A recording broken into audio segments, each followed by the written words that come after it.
Understanding the phrases. Game set. Hello dear learners. Today, we are going to explore the phrases, game set, in English. You might have heard it while watching sports or in casual conversations.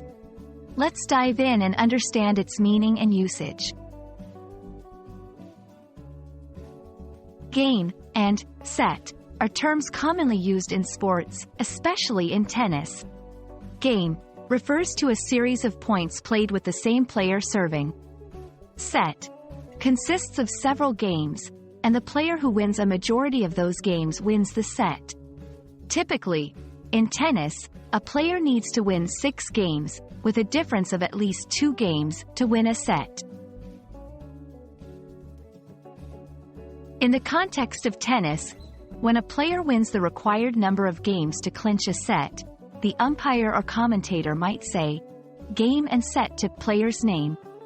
It indicates that the player has won both that particular game and the overall set.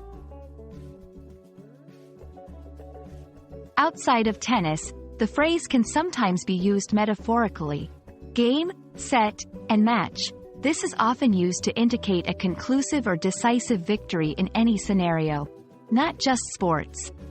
For instance, in a debate, if someone makes a compelling argument that ends the discussion, an observer might say, "Game, set, and match" to person's name.